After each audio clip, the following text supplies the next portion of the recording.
Antes de começarmos, queremos agradecer a todos que acompanham e apoiam o Livro Sonoro. Se você gosta deste projeto, siga o canal ou o podcast na sua plataforma, deixe o seu like, compartilhe com alguém que também ama literatura e, se puder, avalie o nosso conteúdo. Isso ajuda muito para que mais pessoas encontrem estas obras. E se você quiser apoiar de forma mais direta, qualquer contribuição é bem-vinda. O Pix está na descrição. Muito obrigado pelo seu apoio. Agora, vamos ao capítulo.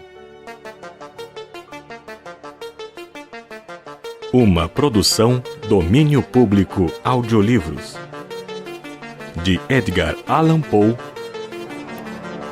O Gato Preto.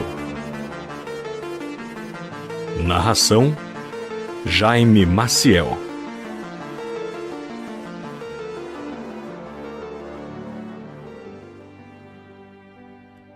Não espero, nem solicito crédito para tão extraordinária e, no entanto, tão familiar história que eu vou contar.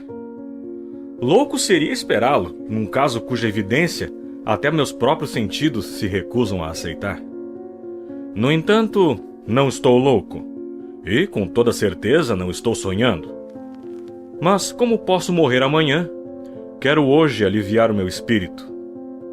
O objetivo imediato é mostrar ao mundo, simples e sucintamente, sem nenhum comentário, uma série de meros acontecimentos domésticos. Nas suas consequências, estes acontecimentos me aterrorizaram, me torturaram, me destruíram. No entanto, não vou procurar esclarecê-los. O sentimento que despertaram em mim foi quase exclusivamente o de terror. Há muitos outros parecerão menos terríveis do que extravagantes. Mais tarde, será possível que se encontre uma inteligência qualquer que reduza a minha fantasia a uma banalidade. Qualquer inteligência mais serena, mais lógica e muito menos excitável do que a minha encontrará tão somente nas circunstâncias que relato com terror uma sequência bastante normal de causas e efeitos. Já na minha infância, era notado pela docilidade e humanidade do meu caráter.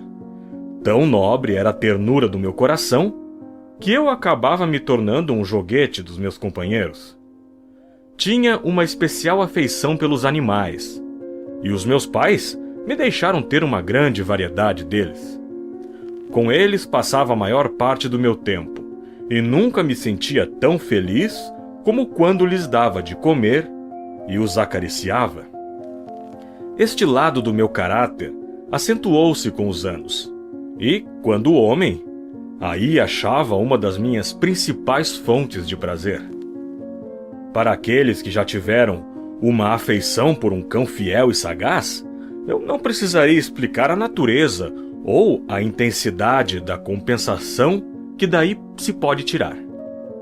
No amor desinteressado de um animal, no sacrifício de si mesmo, há uma coisa que vai direto ao coração de quem tão frequentemente pôde comprovar a amizade mesquinha e a frágil fidelidade do homem. Casei jovem e tive a felicidade de achar na minha mulher uma disposição de espírito que não era contrária à minha. Vendo o meu gosto por animais domésticos, nunca perdia a oportunidade de me presentear com alguns exemplares das espécies mais agradáveis. Tínhamos pássaros, peixes dourados, um lindo cão, coelhos, um macaquinho e um gato. Esse último era um animal notavelmente forte e belo, completamente preto e excepcionalmente esperto. Quando falávamos da sua inteligência, a minha mulher, que não era de todo imune à superstição, fazia frequentes alusões à crença popular que considerava todos os gatos pretos como feiticeiras disfarçadas. Não quero dizer que falasse desse assunto sempre a sério, e se me refiro agora a isso, não é por qualquer motivo especial, mas apenas porque me veio à cabeça. Plutão, assim se chamava o gato, era o meu amigo predileto e companheiro de brincadeiras. Só eu lhe dava de comer, e ele me seguia por toda a parte dentro de casa. Era até com dificuldade que conseguia impedir que me seguisse na rua. A nossa amizade durou assim vários anos, durante os quais o meu temperamento e o meu caráter sofreram uma alteração radical, envergonho-me de o confessar, para pior, devido ao demônio da intemperança. De dia para dia me tornava mais reservado, mais irritável, mais indiferente aos sentimentos dos outros. Permitia-me usar de uma linguagem brutal com a minha mulher. Com o tempo, cheguei até a usar de violência. Evidentemente que os meus pobres animaizinhos sentiram a transformação do meu caráter. Não só os desprezava, como os tratava mal. Por Plutão, porém, ainda nutria uma certa consideração que não me deixava maltratá-lo. Quanto aos outros, não tinha escrúpulos em maltratar os coelhos, o macaco e até o cão, quando por acaso ou por afeição se atravessavam no meu caminho. Mas a doença tomava conta de mim, pois que doença se assemelha à do álcool? E por fim, até o próprio Plutão, que estava a ficar velho, e por consequência um tanto impertinente, até o próprio Plutão começou a sentir os efeitos do meu caráter perverso. Certa noite, ao voltar para casa completamente embriagado, de volta de uma das bodegas da cidade, pareceu-me que o gato evitava a minha presença. Apanhei-o, e ele, horrorizado com a violência do meu gesto, feriu-me ligeiramente na mão com os dentes. Uma fúria dos demônios imediatamente se apossou de mim. Não me reconhecia. Daria para dizer que a minha alma original deixara o meu corpo, e num instante uma ruindade, mais do que demoníaca, saturada de genebra, fazia estremecer cada uma das fibras do meu corpo. Tirei do bolso um canivete, abri-o, agarrei o pobre animal pelo pescoço e, deliberadamente, arranquei-lhe um olho da órbita. Queima-me a vergonha e todo eu estremeço ao contar essa abominável atrocidade. Quando, com a manhã, me voltou a razão, quando se dissiparam os vapores da minha noite de loucura, experimentei um sentimento misto de horror e de remorso pelo crime que tinha cometido. Mas era um sentimento frágil e equívoco, e o meu espírito continuava insensível. Voltei a mergulhar nos excessos e depressa afoguei no álcool toda a recordação do ato.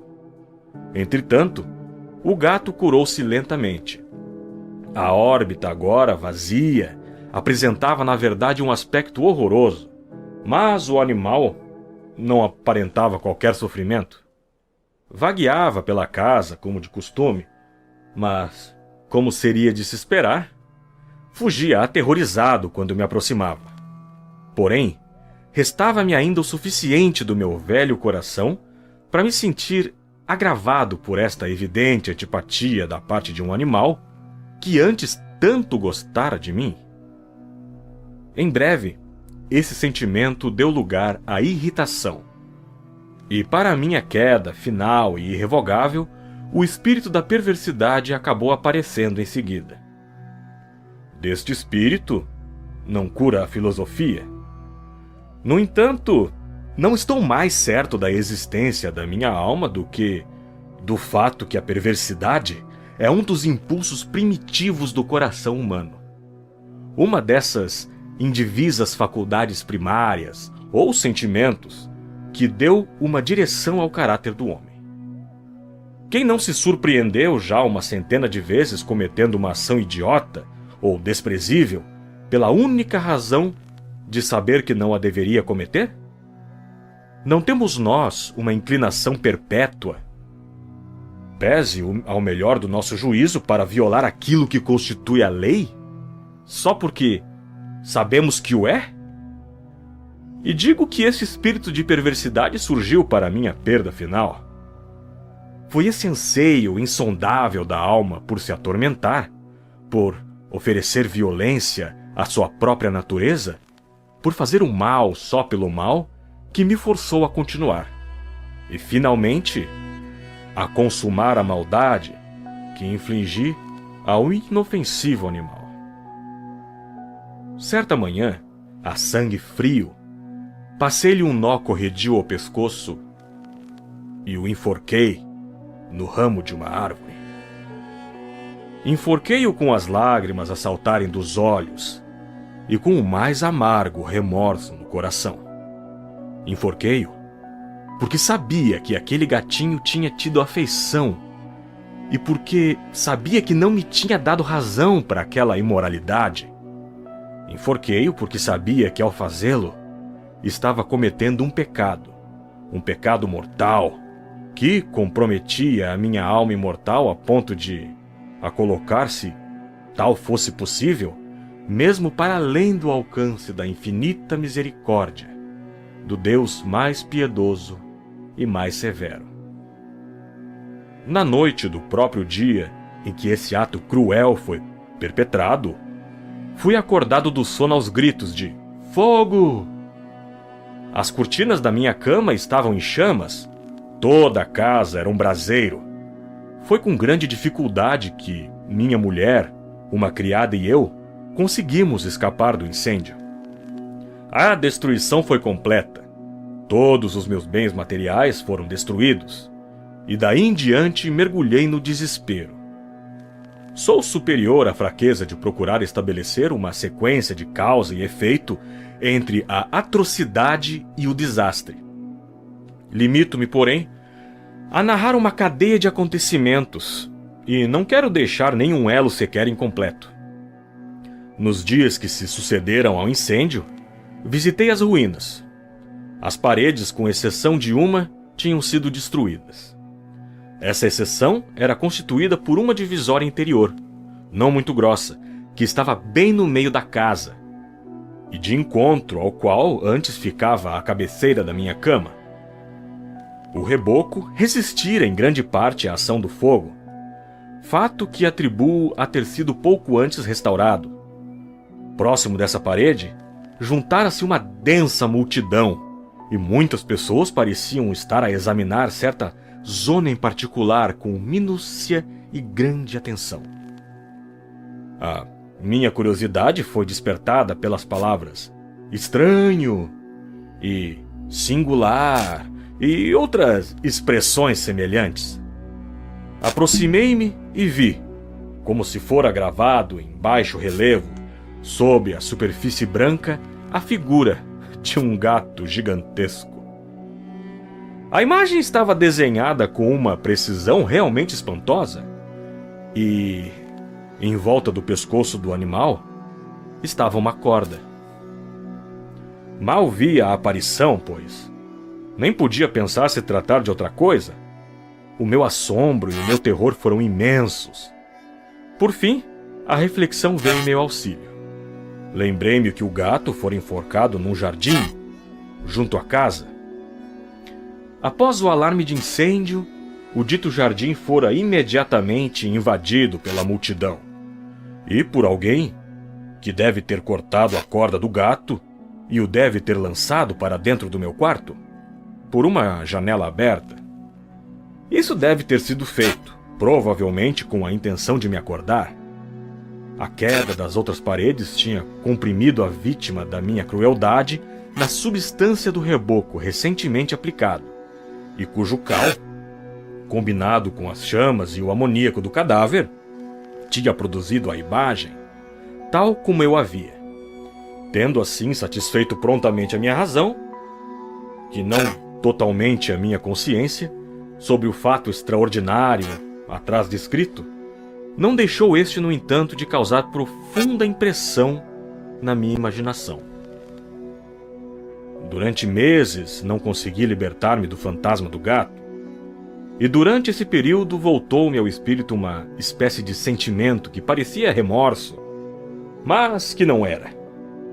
Cheguei ao ponto de lamentar a perda do animal e procurar à minha volta, nos sórdidos becos que agora frequentava com assiduidade, um outro animal da mesma espécie e bastante parecido, que preenchesse o seu lugar. Uma noite, eu estava sentado meio aturdido num anto, mais do que infamante, quando a minha atenção foi despertada por um objeto preto, que repousava no topo de um dos enormes tonéis de gin, ou de rum, que constituíam o principal mobiliário do compartimento. Havia minutos que olhava para a parte superior do tonel, e o que agora me causava surpresa era o fato de não me ter apercebido mais cedo do objeto que estava em cima. Aproximei-me e toquei-lhe com a mão. Era um gato preto. Um gato enorme, tão grande quanto Plutão e semelhante a ele em todos os aspectos, menos um. Plutão não tinha sequer um único pelo branco no corpo, enquanto esse gato tinha uma mancha branca, grande, mas indefinida, que lhe cobria toda a região do peito. Quando lhe toquei, imediatamente se levantou e ronronou com força, roçou-se pela minha mão e parecia contente por o ter notado. Era esse, pois, o animal que eu procurava.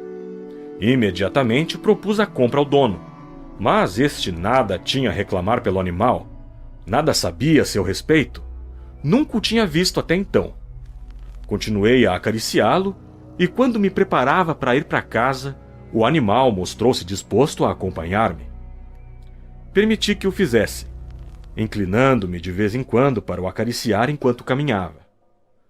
Quando chegou a casa, adaptou-se logo e logo se tornou muito amigo da minha mulher. Pela minha parte, não tardou em surgir em mim uma antipatia por ele. Era exatamente o reverso do que eu esperava. Mas, não sei como nem porquê, a sua evidente ternura por mim me desgostava e me aborrecia.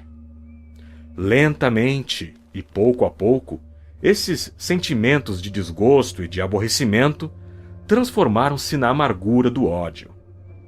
Evitava o animal. Um certo sentimento de vergonha e a lembrança do meu anterior ato de crueldade impediram-me de o maltratar fisicamente. Abstive-me, durante semanas, de maltratar ou exercer sobre ele qualquer violência.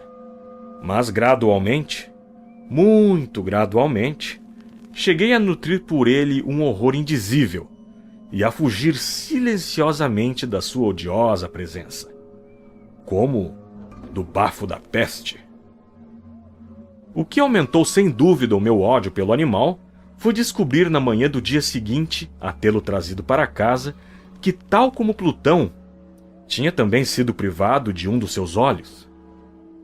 Essa circunstância, contudo, mais afeição despertou da minha mulher, que, como já disse, possuía em alto grau aquele sentimento de humanidade que fora em tempos característica minha e a fonte de muitos dos meus prazeres mais simples e mais puros. Com a minha aversão pelo gato, parecia crescer nele a sua preferência por mim. Seguia os meus passos com uma pertinácia que seria difícil fazer compreender. Sempre que me sentava, enroscava-se debaixo da minha cadeira ou saltava-me para os joelhos, cobrindo-me com suas repugnantes carícias.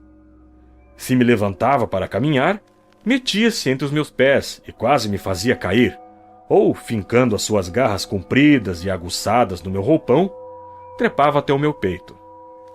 Em tais momentos, embora a minha vontade fosse de matá-lo com uma pancada, era impedido de o fazer, em parte pela lembrança do meu crime anterior, mas principalmente, devo desde já confessá-lo, por um verdadeiro medo do animal. Esse medo não era exatamente o receio de um mal físico. No entanto, é-me difícil defini-lo de outro modo. Quase me envergonhava admitir. Sim, mesmo aqui, nessa cela de malfeitor, eu me envergonho de admitir que o terror e o horror que o animal me infundia se viam acrescidos de uma das fantasias mais perfeitas que é possível conceber. Minha mulher tinha me chamado várias vezes a atenção para o aspecto da mancha de pelo branco de que já falei, e que essa marca, embora grande, era originariamente bastante indefinida, mas gradualmente, por fases quase imperceptíveis, e que durante muito tempo a minha razão lutou por rejeitar como fantasiosas, assumira finalmente uma rigorosa nitidez de contornos. Era agora a imagem de um objeto que me repugna mencionar, e por isso eu o odiava e temia acima de tudo. E teria-me visto livre do monstro se o ousasse. Era agora a imagem de uma coisa abominável e sinistra. A imagem de uma forca. Oh, lúgubre e terrível máquina de horror e de crime, de agonia e de morte. Por essa altura, eu era, na verdade, um miserável maior que toda a miséria humana. E um bruto animal, cujo semelhante eu destruíra com desprezo, um bruto animal a comandar-me, a mim, um homem feito à imagem do Altíssimo. Oh, desventura insuportável! Ah, nem de dia nem de noite, nunca, oh, nunca mais conheci a bênção do repouso.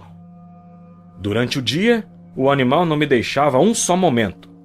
De noite, a cada hora, quando despertava dos meus sonhos, cheios de indefinível angústia, era para sentir o bafo quente daquela coisa sobre o meu rosto, e seu peso enorme, encarnação de um pesadelo que eu não tinha forças para afastar, pesando-me eternamente sobre o coração.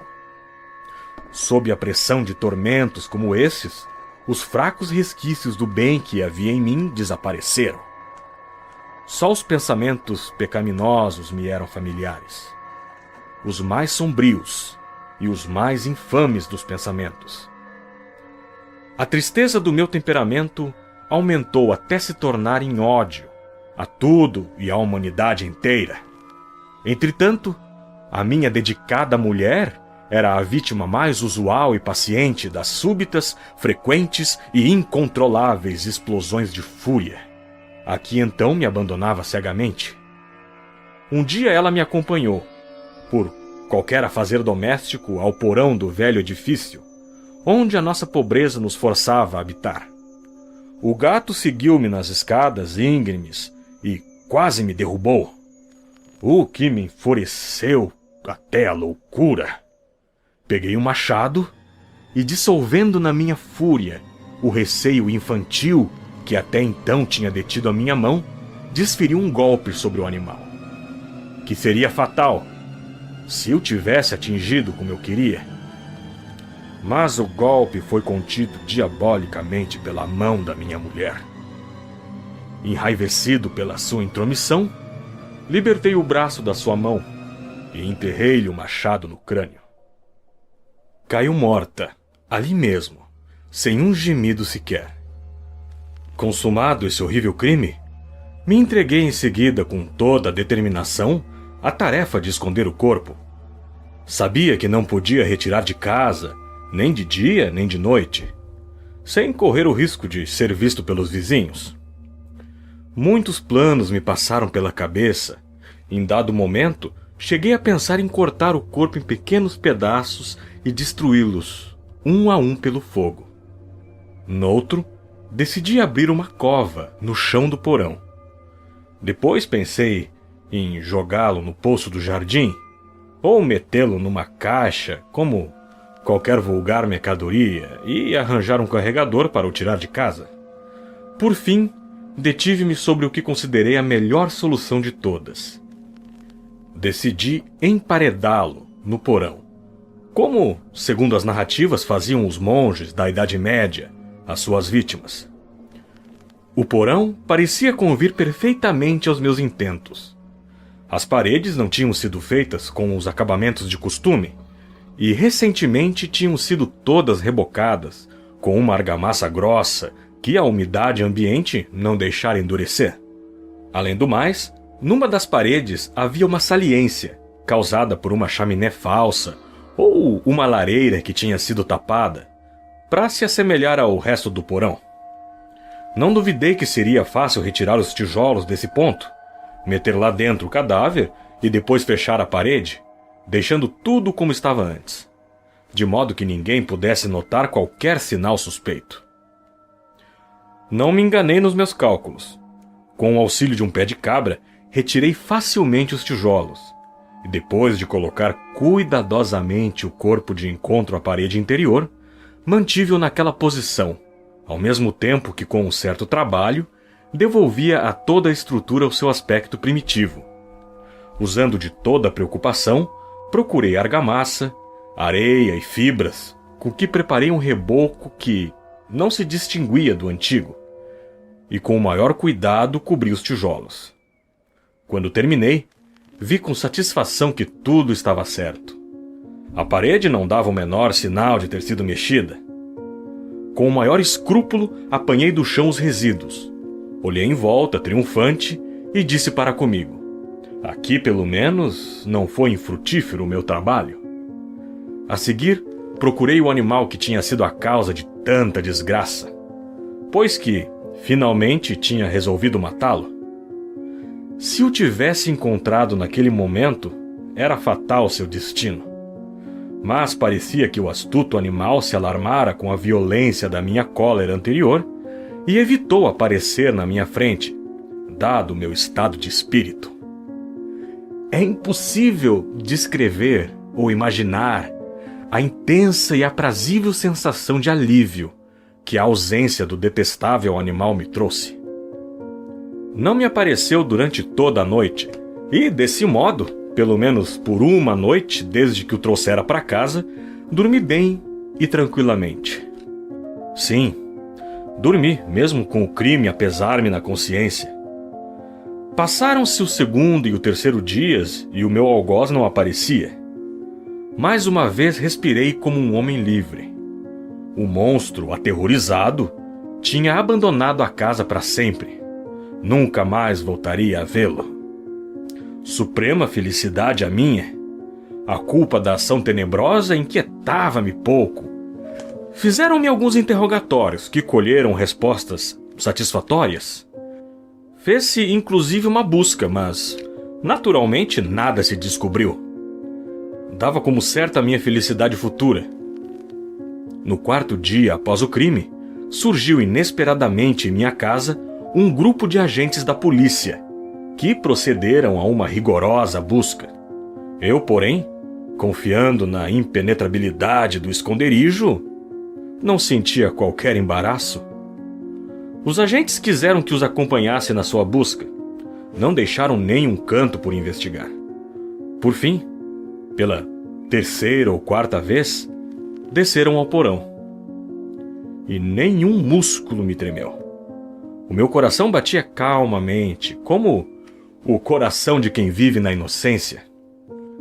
Percorri o lugar de ponta a ponta, de braços cruzados no peito, andava descontraído, de um lado para o outro. Os agentes estavam completamente satisfeitos e prontos para partir. O júbilo do meu coração era demasiado intenso para que eu pudesse me conter. Eu ansiava por dizer pelo menos uma palavra para tornar duplamente evidente a sua convicção da minha inocência. Senhores, disse por fim, quando estavam prestes a subir os degraus, e estou satisfeito por ter dissipado as vossas suspeitas. Desejo muita saúde para todos. A propósito, essa casa está muito bem construída. Essas paredes... Já se vão embora, meus senhores? Essas paredes estão solidamente edificadas. E nesse momento, por uma frenética fanfarronice, bati com força com uma bengala que tinha na mão, na parede, atrás do qual se encontrava o cadáver da minha querida esposa. Ah, que Deus me livre das garras do maligno. Mal tinha o eco das minhas pancadas mergulhado no silêncio, quando uma voz lhe respondeu de dentro do túmulo. Um gemido, a princípio abafado e entrecortado, como o choro de uma criança, que depois se transformou num prolongado grito sonoro e contínuo, extremamente anormal e inumano. Um bramido, um uivo, misto de horror e de triunfo, do tipo que só poderia vir das profundezas do abismo, das gargantas conjuntas dos condenados, na sua agonia e das criaturas habitantes daquela escuridão. Seria insensato falar dos meus pensamentos. Senti-me desfalecer e encostei-me à parede da frente. Paralisados pelo terror e pela surpresa, os agentes que subiam a escada detiveram-se por instantes. Logo a seguir, 12 braços vigorosos atacavam a parede. Esta caiu de um só golpe. O cadáver já estava bastante decomposto e coberto de pastas de sangue. Apareceu ereto em frente aos policiais. Sobre a sua cabeça, com a boca vermelha escancarada e o olho solitário faiscando, estava o odioso gato, cuja astúcia me compelira ao crime e cuja voz delatora me entregava ao carrasco. Eu tinha emparedado o monstro no túmulo.